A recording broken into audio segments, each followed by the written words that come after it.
Palay Chekahan! Palay Chekahan! Palay Chekahan! All Things Rice, an 8-9 series on Palay Check System. Palay Chekahan. Sa pagnulat mo mga kaagi, magchika na ta!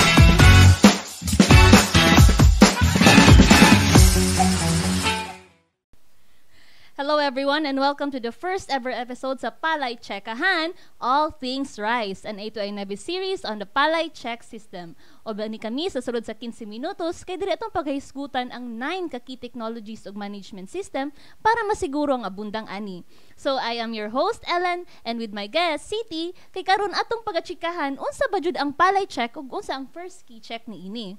So before we start, please don't forget to like and follow our Facebook page, ATI in Zamboanga Peninsula, and subscribe to our YouTube channel, ATI 9, kay diari na mo i-upload ang mga episodes sa Palay Chekahan.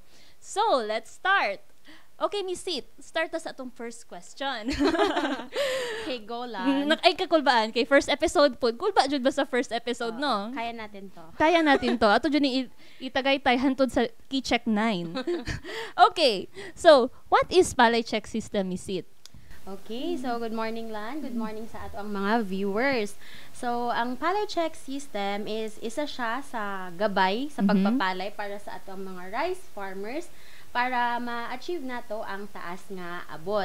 So, ang Palay Check System is technology siya from seed to seed. Aduna siya sama sa imong gingon ganiha nga aduna siya 9 ka K-checks. By seed to seed, Miss Sit, unsa may meaning anang seed to seed? Okay, so from seed to seed, ibig sabihin mula sa binhi nga ato siyang itanom until such time nga ato siyang i-harvest until magamit na pod nato siya sa next planting or cropping season. So covered jud ay tanang aspects no sa pagpananom nato sa atong humay. So kinsa may pwede mo gamit aning Palay Check System, Miss Sit? Naabay mga tawo nga kanilang sila or unsa man? So ang Palay Check System is syempre from the word itself, palay. So it is applicable to all our palay farmers or rice farmers bisan asa man ka nabutang. But then we are using or kaning Palay Checkahan nato is we are using for the irrigated lowland rice nga Palay Check System. So bisan si kinsa as long as ang ato ang area is irrigated, so pwede nato ma-adapt magamit ang kani nga mao nga technology. Pero kanang mga upland pwede gihapon pero dili kayo siya ingon niya applicable. Naapod tay separate na Palay Check System for upland rice, pero ang atong paghisgutan karon is all about irrigated lowland rice. Okay. So next time dai no maybe makashoot for upland nga Palay Check System, but katong mga lowland irrigated farmers nato, pwede jud kay nila i-apply ilahang makatunan aning ato ang Palay Checkahan. Yes, sakto ka din halan. So kaning ato ang Palay Check System is dili siya something new kay gina-practice naman jud siya sa ato ang mga farmers, but then itandi lang nila kung unsa tong mga practices nga ilahang naandan and then ang mga practices nga dapat di ay sundon kay di ba nag-evolve man ang technology. So nay mga naandan or practices kaniadto nga dili na applicable sa ato ang panahon mo nang ato silang i-update through this chikahan. So mura dig Pokemon no mag-evolve po di ay. Mura ato mga farmers mura pag mga Pokemon kinahanglan pod mo evolve. Yes, mo adapt sa mga changes and new technologies. Yes. Di ba ingon nila once nga dili ka mo-adapt mahabilin ka sa times. Yes. Oo, mawala ka sa panon. That's right. Okay. So how does Palay Check man benefit our farmers, Miss Sit? Okay, so ang Palay Check System, 'di ba, aside sa akong giingon ganiha nga na siya 9 ka K-checks.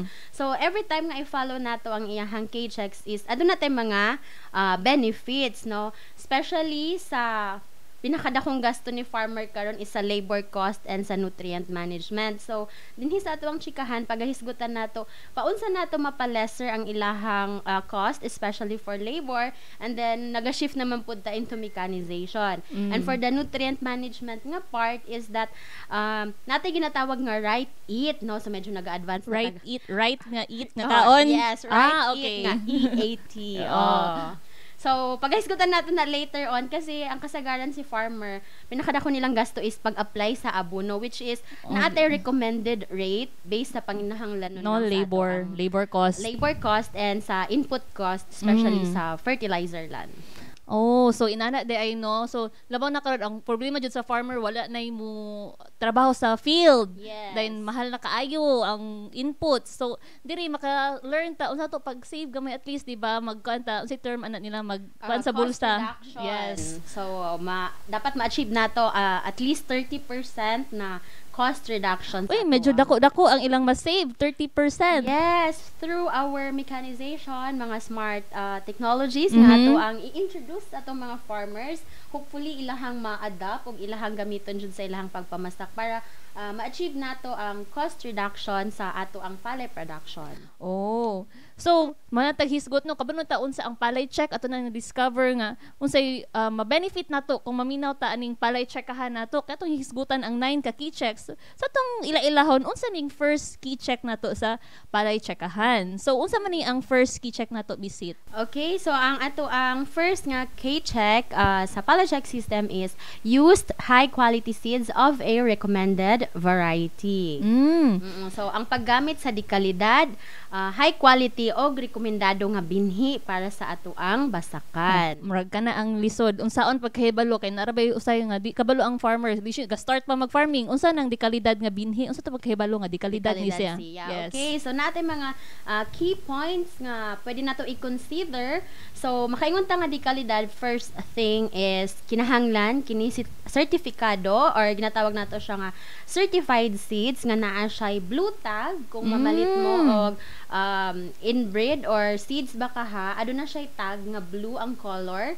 And then, maupod na ang ginapanghatag actually sa ato ang taga Field Rice, no? Through the RCEF program nga sa seed component. Nagahatag sila og certified seeds which is naa siya label na or naa siya tag nga color blue. Oo, automatic na siya nga makaingon ta nga High quality. High quality jud na siya kay nipasar siya sa standard nga gihatag ni BPI NSQCS nga at least 85% ang iyahang germination rate.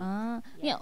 What if misit kana wala lagi di ba beneficiary ra pod sa RCEF ang makadawat atong certified quality nga seeds sa Field Rice. What if dili sila beneficiary? Man na nila mapalit ng or makuha ng high quality nga seeds. Okay, so if ever nga dili ta beneficiary or dili ta makadawat og mga certified seeds from the Field Rice or sa LGU, a farmer can produce his own or her own quality pwede seeds. di ay. So, pwede jud kaayo siya lan. So if ever nga wala tay access no kay naman tay mga areas basin aduna pay walay access sa quality seeds, so they can produce their own high quality seeds given nga nag-follow sila sa mga recommendations para tawag ani maabot nila nga dekalidad yun ang ilahang ma-harvest.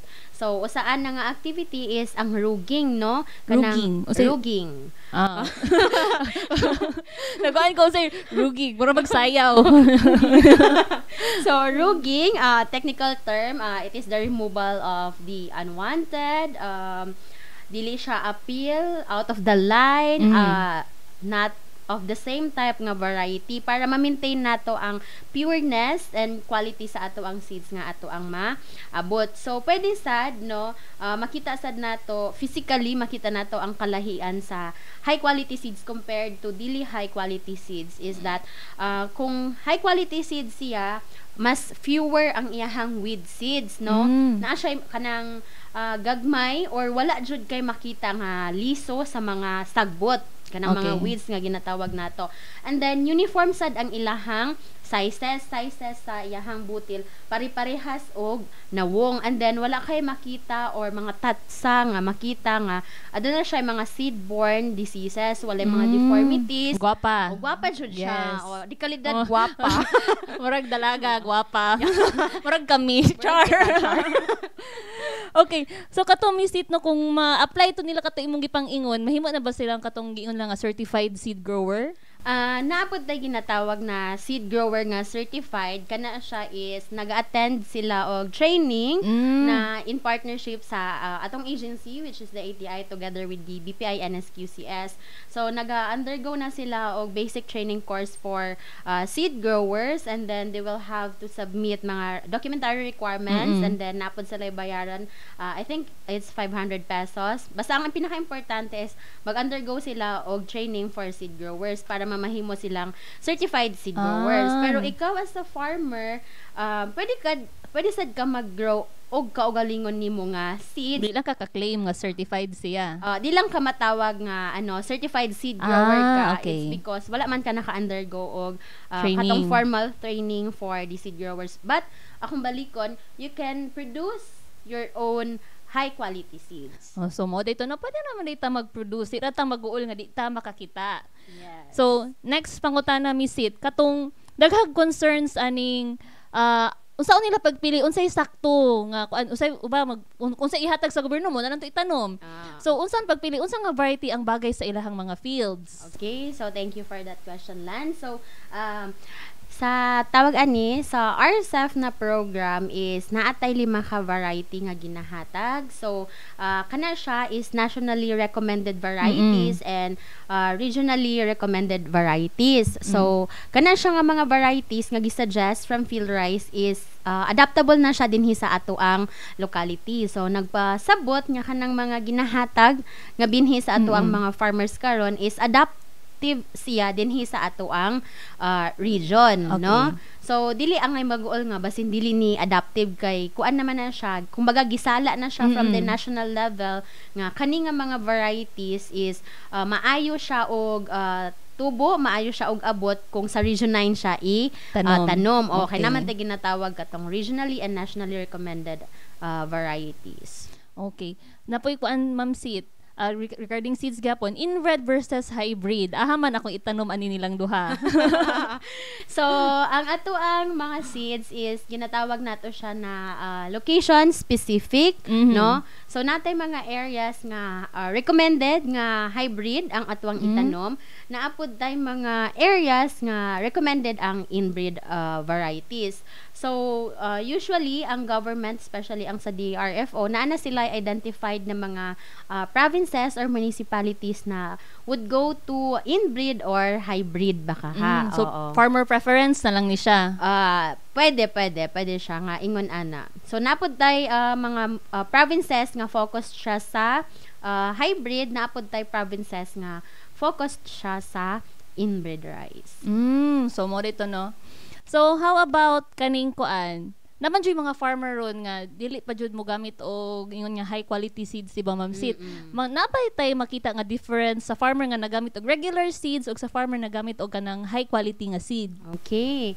So, natay mga kasabihan ba ang term na nga you reap what you sow. So, imuhang anihon kung unsang imuhang tanom. So, if ever nagtanom ka og low quality nga seeds, so dili ta mag-expect nga taas ang ato ang abot kay dili man maayo nga di kalidad ato ang tanom. Yes. So, kung high quality seeds ang ato ang gamiton, naay dakong puruhan nga taas tag-abot nindot ang ato ang ani. So sa K-Check 1 sad sa pallet check system mag-expect ta nga adunay 10% or more yield increase kung kita mo gamit og di kalidad na binhi. So kung daghan kag ektarya no, so 10% anang pila ka ektarya nimo, dako na kayo na nga halin. 10% laliman ka na, so mo taas jud ang imuhang abot kasi given naman god siya nga as in dili man jud as in 100% pure ang ato ang seeds kay aduna siya